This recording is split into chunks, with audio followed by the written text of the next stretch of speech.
जय ज्योती जय Savitri. 11 April 2026 Mahatma Phule यांची 200वी जयंती शुभारंभ होत आहे। त्यानिमित्ताने महात्मा फुले यांनी त्या काळी अखंडद्वारे मोठे प्रबोधनात्मक कार्य केले, ते आजही उपयुक्त आहे।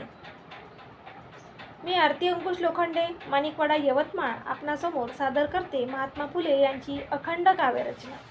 ऐका अखंड। वेळ आल्यावर फळ चेतविती, वेळ आल्यावर फळ चेतविती, मुढा लढविती पक्के धूर्त। वेळ आल्यावर फळ चेतविती, मुढा लढविती पक्के धूर्त। हितासाठी काही करी करामत, हितासाठी काही करी करामत, धिंगाणा राज्यात शूद्र तोटा, धिंगाणा राज्यात शूद्र तोटा। प्रसंग पडता शूद्र तोंडी देती, प्रसंग पडता शूद्र तोंडी देती, अनुष्ठानी होती पक्के धूर्त, अनुष्ठानी होती पक्के धूर्त। नित्य ज्याची जे का संगत धरिती, नित्य ज्याची जे का संगत धरिती, फजिती पावती ज्योती म्हणे।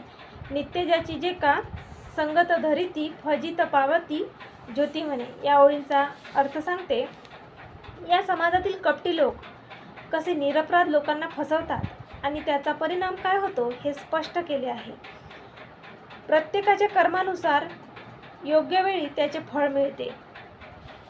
चालाक आणि धूर्त लोक भोळ्या लोकांना भांडणात ढकलतात, त्यांना वापरतात। हे धूर्त लोक स्वतःच्या फायद्यासाठी विविध डावपेच करामती करतात, त्याचा तोटा मात्र सामान्य लोकांना सहन करावा लागतो। अडचण आली की हे लोक दोष किंवा जबाबदारी शूद्रांवर ढकलतात।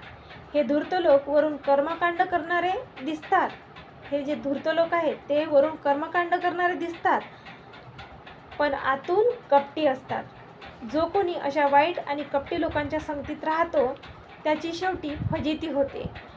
थोडक्यात सांगायचे झाल्यास सद्विवेकाने चांगल्या लोकांची संगत ठेवावी।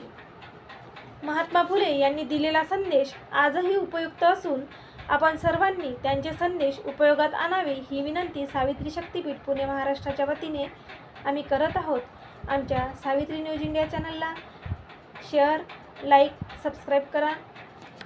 धन्यवाद।